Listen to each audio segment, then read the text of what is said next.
welcome to the Vale. We are doing a year-end review for 2025 on the stuff we've done this year. Um, we did start the year with season 2.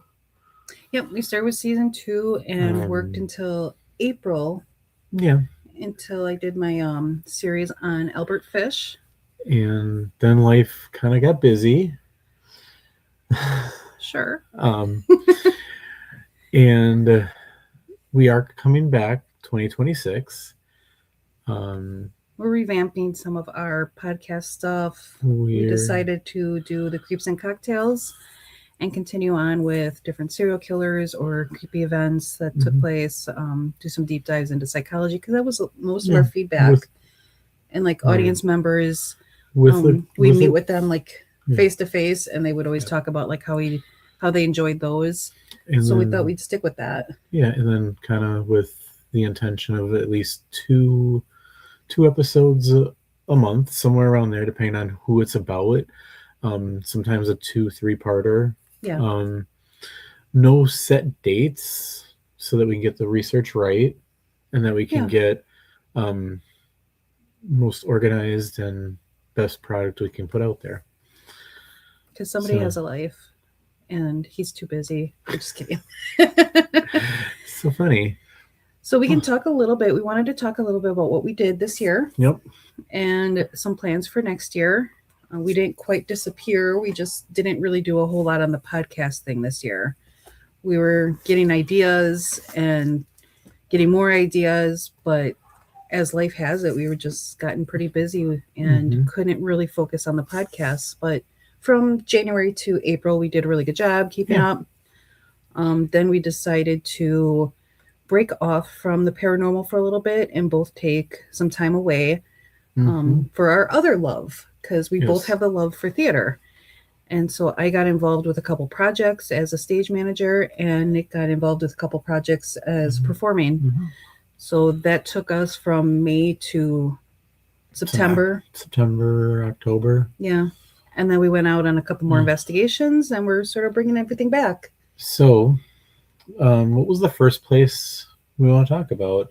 Was it, I think it's Asher Martin? No, the Horridge House. So we started the year off at the Horridge House in January, and it was cold. Yeah, that was. But you can't stay over at the Horridge House, but we did have the place until like, was it 2 or 3 in the morning? I think, like 2 or 3 in the morning. So we spent 2 nights there.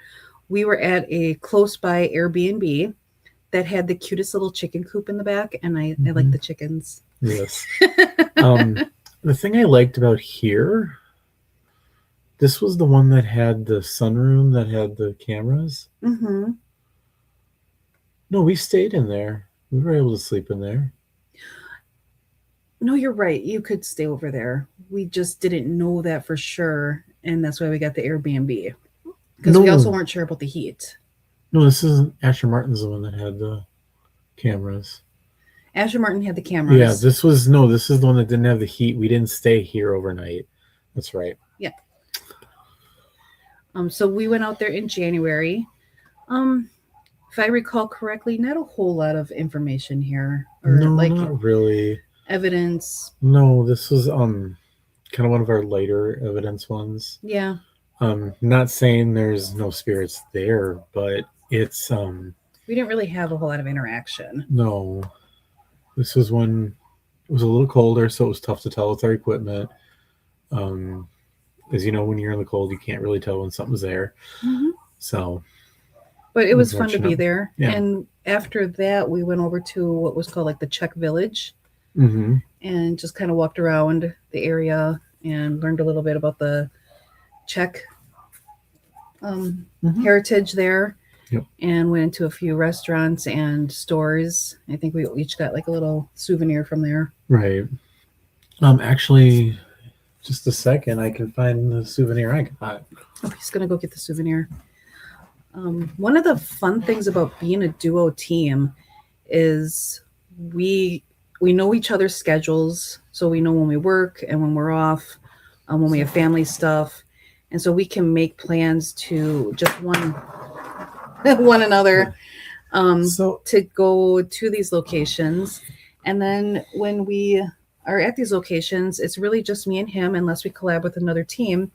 And we decide to sometimes search the area and look around at different places and sometimes get little souvenirs. so if we remember, Abigail, the doll she's not really fond of, I don't mind her. the one we've had catball action. Yes. So, in true Phantom Pals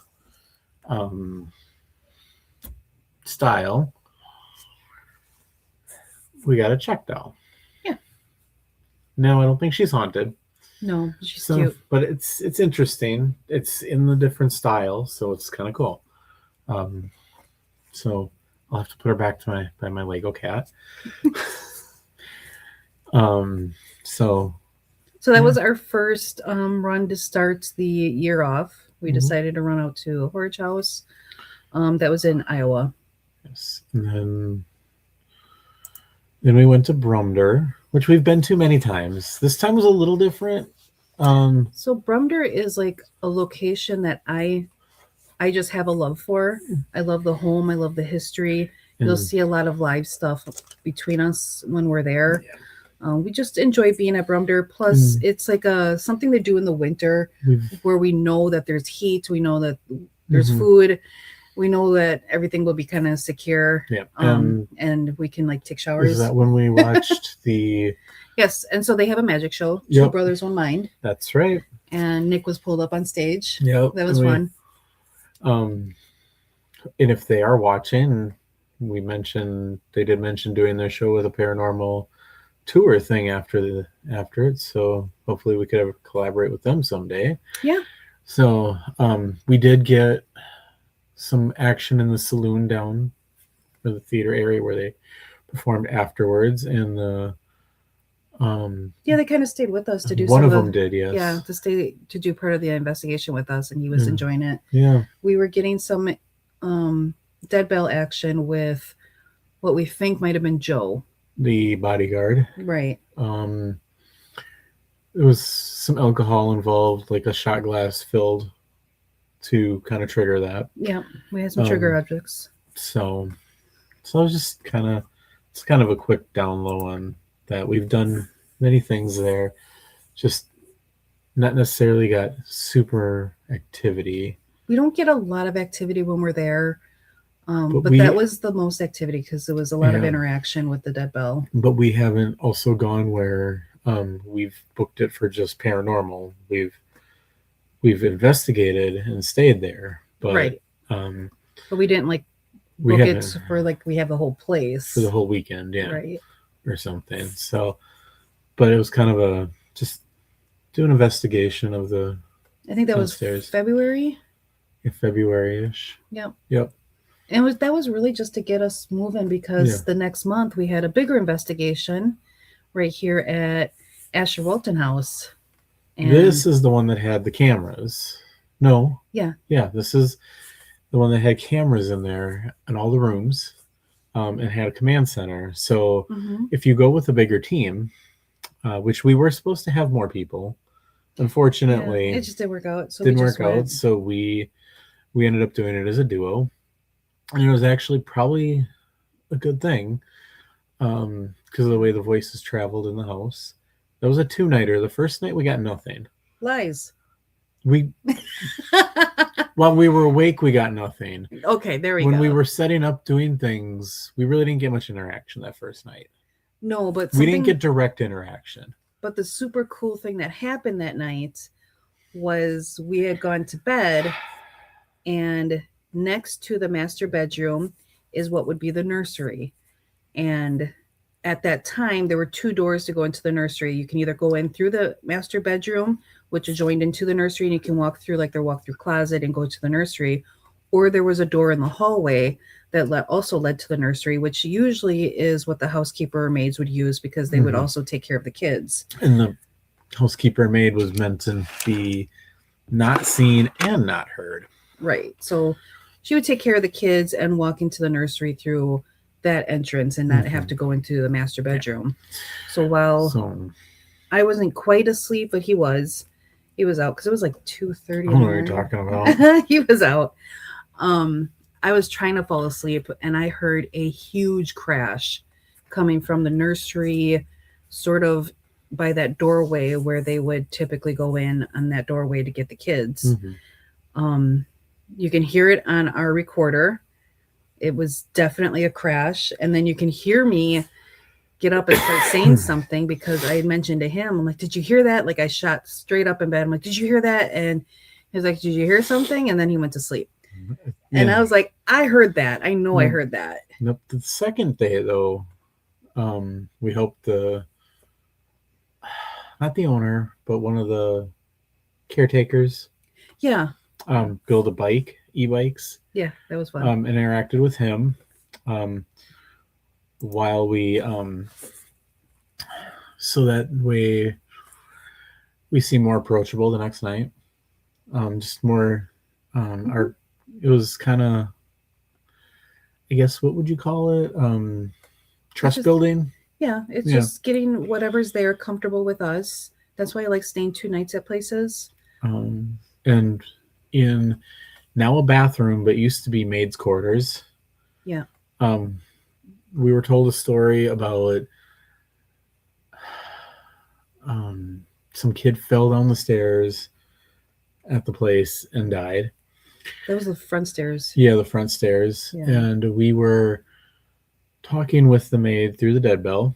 And I think if you go back, It was in a lot of our lives. Yeah, it was in a lot of our lives. So we had a very intelligent conversation with the dead bell. Yep. We did a lot of the debunking. Press 1 for Mhm. yes, 2 for So- no. And she was very active with it. And that was actually kind of the highlight of that investigation. She enjoyed telling me I can't give the kids any Mhm. Tootsie Rolls because I brought Yeah. Tootsie Rolls as a trigger We- object. Did get a SLS image Yep. in the hallway. hmm Other than that, It was a good location. it was a good location. Other than that, that was kind of the highlights of that one. I mean, you get your cap ball here and there going off, stuff like that. hmm But nothing that really led to anything profound. Except that phantom noise. Yeah. That was really awesome because, of course, when we woke up the next day and I went looking in the area where I thought I heard the crash, nothing was disturbed. Everything was as it should have been. And then later that day, while you were doing something else on the computer, I went back to my recorder and put on my headphones and just laid down and listened to it. And sure enough, you can hear the crash. Yep, and there was just nothing that was disturbed. And unfortunately, on that one, I had to attend to during the day a personal matter that Right. So I had my time to listen to the craziness that happened the night before. Kind of sucks when those things happen when you want to be doing fun, but it is what it is. Then Small Town Paranormal and Darren reached out to us. With MSP. Yeah. Yes. Something like that. Yeah. They reached out wanting to collab, so we collabed with them at Edinburgh. And here's a picture of the group. The group of us ran out to Edinburgh, which is in, I forgot where it was. I think that's Ohio. Yes, that is Ohio. And this is just that's the back side? No, it's the front. No, it's in Iowa. Sorry. Yeah. And this is the front. That's the front. Yep. That's the front. That was quite interesting. We did a challenge with me where I was like strapped to a wheelchair and blindfolded to see if there would be any interaction around me. Darren was quite interesting. Well, Darren and the group, they like put on patient gowns. Yeah. Well, and to try to like trigger like they're the patients there to see if there would be anything talking to them. We did get a really interesting series with Abby, who did the Estes method. We were down in the basement and Nick wasn't feeling very well at that moment. So he had gone back to, there's like a little home or housing area in the back of the building. And where all of us stayed in the rooms there. And Nick wasn't feeling well. And during the Estes method, Abby kept getting my name. And so Mhm. it kept saying my name over and over again. Then it said Nick's name, and then it said check on him. Mhm. And not too long later, you had come back to the building and said that you were feeling better. So Yeah. it just felt like maybe something was trying to tell me to go check on him. Yeah. So, um, and then we split off in different pairs, different results depending on who you are, um, who you were with, and um, nothing super creepy or profound, but um, little nibbles here and there, and Yeah. overall good, worth going back to now that we've been there and maybe get more. Yeah. Um, so we got to check off something on our bucket list this year. That was definitely on my bucket list. I was so excited to get there. So then in when did we do that little day trip? Was that July-ish. July? Yeah, that was okay. So I was thinking. We took a trip over to St. Nazian, um, which I do want to include this into a Creeps and Cocktails eventually. Father Ambrose didn't really kill anybody or anything, but he was kind of creepy. Just some of the things that happened and how St. Nazian, he founded St. Nazian actually. And this is the school. The church right now is, you can't go in it. And I really like the sign there. It's not set for tours and everything, and it says, "Ain't no spirits here but the Holy Ghost," or something like that, which I thought was kind of cute. Yeah. Um, They have a thrift store in the back of this building. This was the old school. And they have a thrift store in the back of this school that's still open. So we had gone just looking around in the thrift store. And I didn't feel anything in there really. No, it's like the gymnasium of the school that they just turned into a big thrift and shop. I think they still have services there, because when you walk up some stairs, there's another room that has like seats in it and like instruments and stuff. So I think they do stuff in there. Sure. So I think it's still used. But they don't want to be known as haunted. So of course they put that big sign out there. But won't go too far into Father Ambrose, but he was kind of a creepy Catholic priest to me. Very interesting history. So we went to his crypt. Yes. And I don't know if we had any pictures of that. I don't have enough space on here to add another one. Right, but we saw his crypt, and it wasn't very, it was just a gate stopping you from getting to where he would be kept. Right, because if you go into the mausoleum itself, you can open the door and go inside, and then there's like a black gate, and then the tomb right there. And then we walked the cemetery, and then we went to the Marybelle, where Al Capone would hide out. Yeah, there was the caves of Marybelle. There was a hotel there. It's a ruins now. It is, after lots of fires and being struck by lightning. So it was like a little day trip we did. Yeah, it was fun. Unfortunately, it was a rainy day on top of it. So it was. We got lucky enough that once we got there, you can't go on the property anymore. I probably should remove this one image, though, so you can see us a little better. You can't go on the property anymore, but you can see it from afar by a fence. But there's really nothing you can walk into anyways. At the castle thing? Yeah, that you're covered. Yeah. It would be cool to take some cat balls there and go basic with it and see if you could get like Al Capone or Dillinger. There's stories of them being chased in the woods by Elliot Ness, I think it was probably. He got Dillinger. Yeah, there were some good stories around those caves. Yeah, so might be interesting to see what you would get. Yeah. I do want to dive into the mob and Elliot Ness and his trying to get them, because some of those guys did some pretty nefarious things. Well, and it's really cool that there's so much history of the mob here just in Wisconsin. And I know it's not necessarily paranormal, but we have run into some of the spirits. Especially at Brumder. Yeah. So, I mean, Capone had history with Brumder. So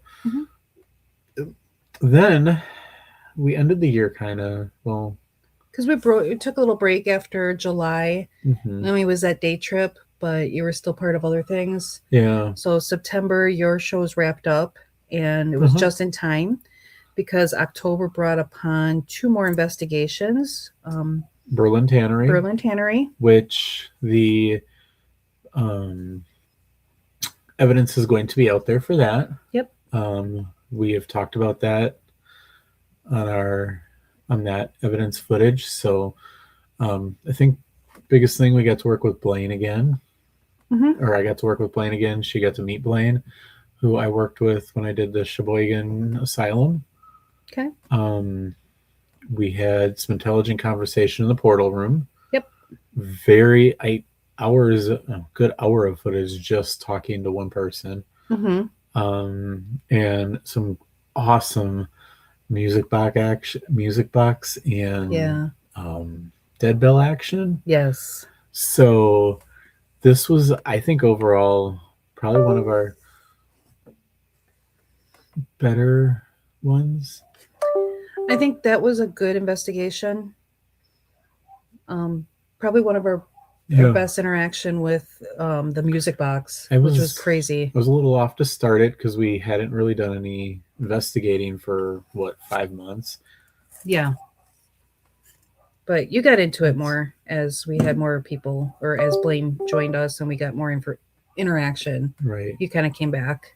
So then we headed off to another bucket list location of mine. I booked that about a year in advance because I absolutely wanted to get Malvern Manor, and I definitely wanted to do Halloween night. And Berlin Tannery was kind of it was like a warm up just to get back in the swing of it, because this was a big investigation we were going to be doing. So we did that. We collabed with Sean Ellis of Eternal Ex Wolfpack Paranormal, and he joined us for a night of investigation. We've got a lot of footage that we can put into probably a multi-part footage dump. Yeah, we're gonna have to do something with that evidence and put it out there. And because I just finished the Berlin Tannery one. This was the one location that at one point on the second night, because we did a 2-nighter. That's just one of the cats scratching on a box. The second night we were there, I was on the second floor, and something about just being on the second floor. I'm not saying that anything happened. I haven't gone through all of my evidence with the EVP or anything like that, like all my recorders that I had out. However, I was so uncomfortable being on the second floor that I actually just didn't want to investigate up there anymore by the second night. So, and it was funny because we were talking to Josh Hurd, who has that location, who had said that before we got there, he was doing an investigation the night before and also felt the same way and kind of ended his investigation. So something on the second floor just made everybody uneasy. Which, nice shout out to him for getting this building and preserving it. I think that is awesome that he is preserving this and has this open to people. And we talked to him about maybe reaching out at some point and doing like another collab and actually opening it up for like a public investigation that we'll host. Yeah. Where even maybe just teaching people, people might not have had the opportunity to do locations like this. Right. And I had a lot of fun because there were some guests that came to do a tour of the location, and Josh invited them to come on over, and if I was open to it, to do a tour for him, which I did because he was doing a speaking event. So the guests came, and we gave him a tour, and I loved it. I love giving tours. So along with that trip, we decided to visit Haunted Galena. Well, before we talk about that, just if you go to Malvern Manor, do know that the restaurant right next door.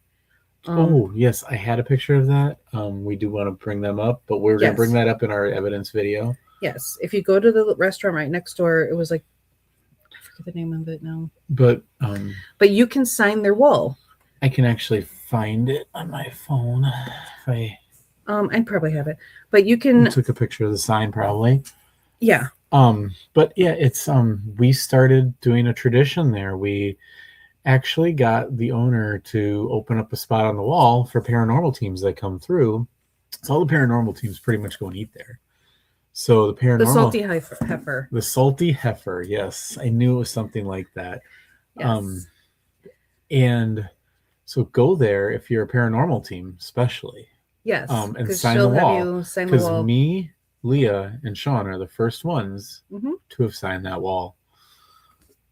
Which was so cool. So we started A little tradition. little tradition to get the wall signed. Hmm. So, but then we decided to go to Galena and stay the night. Yeah, on our trip back, we stopped at Yep. Galena, And we went to the Grant, the Grant House. the U.S. Grant, the house that was given to him by the citizens of Galena. We also Correct. did a drinking tour. It was like a Ghost tour. wine ghost tour. Yeah, wine ghost tour. We looked around at the DeSoto house, which is Yep. another haunted location of Galena if you Which- wanted to stay there. Which and you can actually found out you can actually stay at the original Grant house before the house he got Yes, donated you to him. can. So that's kind of on our list to do. Yeah. And investigate there and maybe stay at the DeSoto. Yep. Of course, And then that there was the Galena Inn. Galena Inn, that another- city was built out of limestone too. So, There's a lot that's Um, going on in that area. and I think he said like the tour guide said there's like 90% of the buildings are historic, so that's nothing is ever going to get tore down there, pretty much. Right. Which is kind of cool. Then we went up to the cemetery at the top of the hill, and looked around there and took some really nice photos there. All right. And then finally, we ended the year with some buddies of ours. Beth That and is Beth and Mandy. Mandy. And we did a Jericho, And which behind us is the convent. which is funny because the very first time I've ever went on a paranormal investigation here in Wisconsin with a team, we went to Jericho. And at that time, it was March, and it was freezing cold. It was like, I think 2023, something like that. Mm-hmm.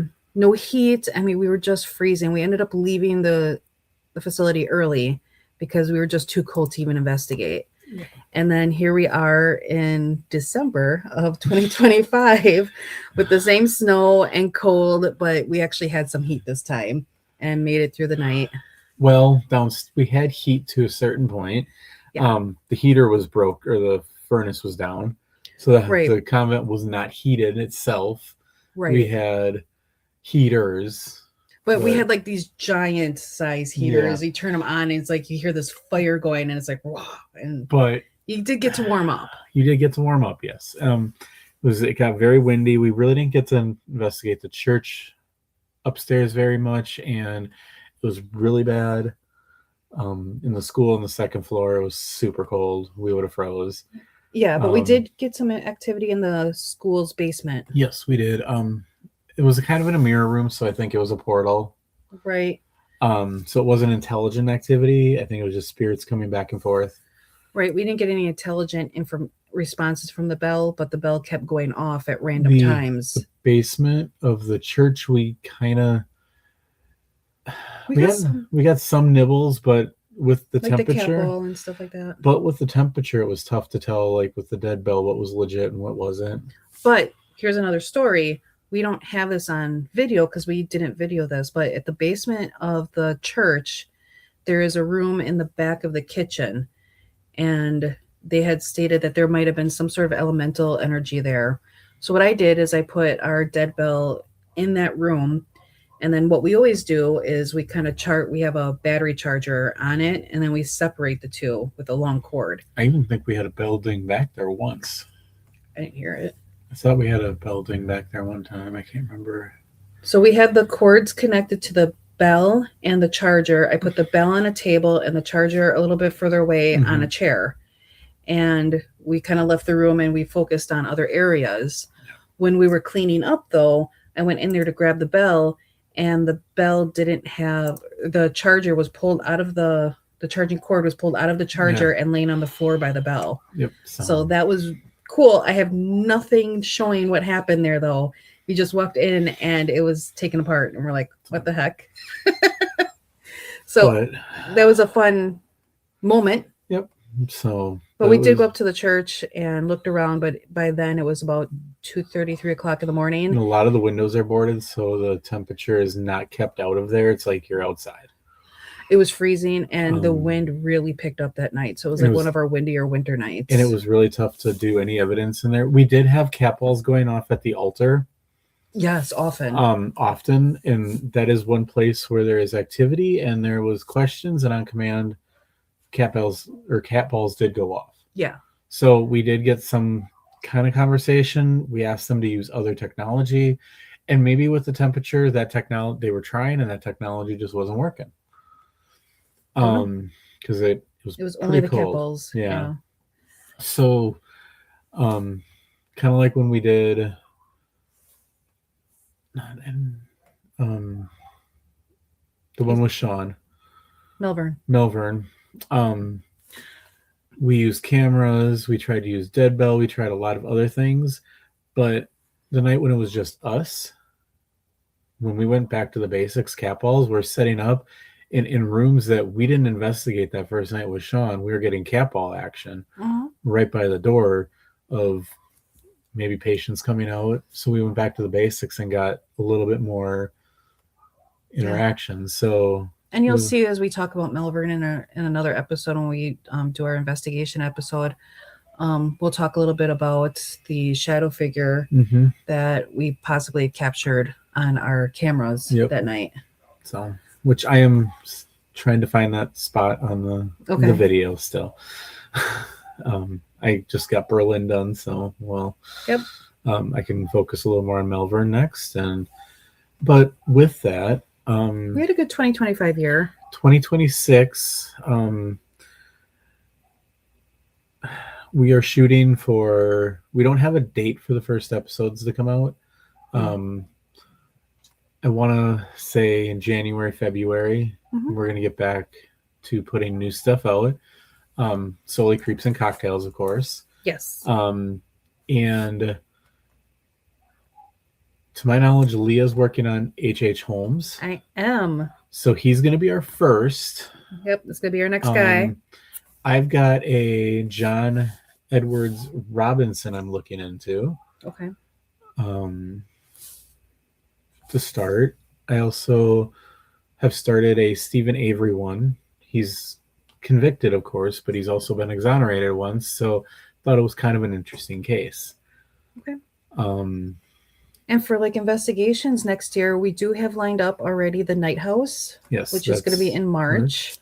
I am looking into a couple places, the Ross House and the State House I'm looking into. And we have a big trip in October. We are traveling from here to Connecticut. And along the way, I think we're going to stop at an Ohio location or maybe two. Yeah. Then Lizzie Borden. There was a Vermont location I sent you that wouldn't be a possibility. And then the Lizzie Borden house. I had gone to Lizzie Borden's house for like just a tour when I was there this last summer, and did a little tour there. But I thought it'd be really cool to get that house for overnight. And then through some friends of ours or friends of mine through my husband, we are going to get a location in Connecticut, which is the main goal. We are going to be going to the Nathan Hale House in Connecticut, which is known in that area in Coventry, Connecticut, to be extremely haunted. It's not a location that usually you could just go into. They don't book for investigations, but I do know the director there, the educational director there, and she is going to let us come in and do our own investigation. I'd like to say if there are any also, we are open to more investigations. So if there's any teams out there following us, maybe want to work with us, have locations for us, that might be good. We're up for collaboration or ideas as well.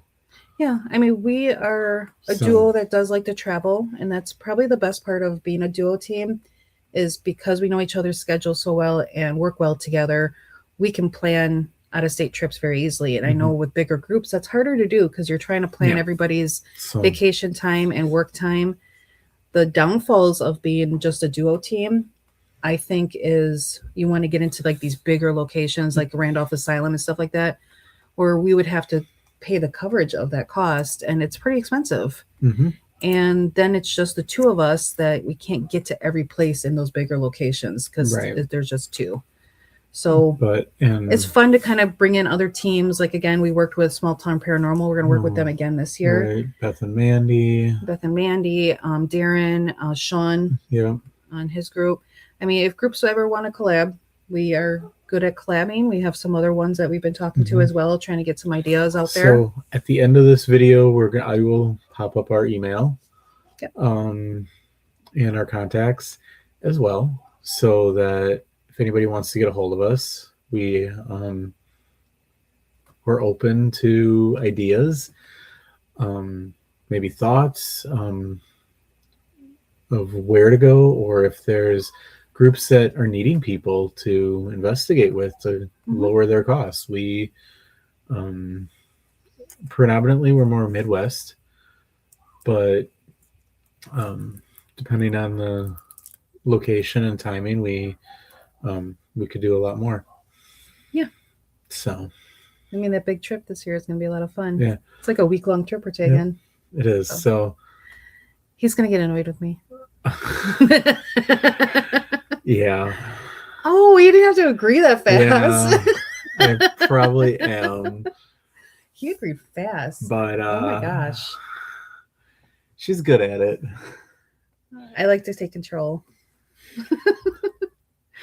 So, but with that, keep an eye on the page. We should have H.H. Holmes and John Edwards Robinson coming soon. Yep. Or known by his buddies, JR. Okay. Looking forward to learning about some of the guy. stuff I've looked. He's quite interesting. And there's no shortage of creeps out there, or creepy events, or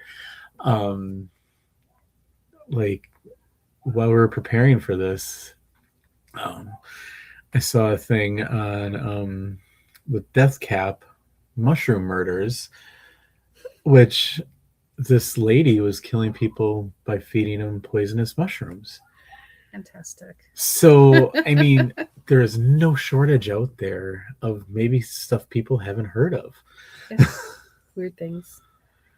So we will keep in touch with everybody. And of course, always watch our page. We're still putting up pictures and we do lives everywhere we go. So you can kind of watch us along with our paranormal investigations. There are some lives of Melbourne Manor currently on our page. So, yeah. But thank you, everybody, for your support. We reached 300 followers. And we're kind of having fun doing this. So, yeah, it's... we're being pretty open, and we just kind of throw ideas out at each other and go, how are we going to make this happen? Or, all right, when do we have time to drive ourselves 8 hours to this location? So, yeah, that's what we do. So, but all right, that was our 2025, and hope yours was just as adventurous or as good, and hope to see you in 2026. Yep. All right, bye.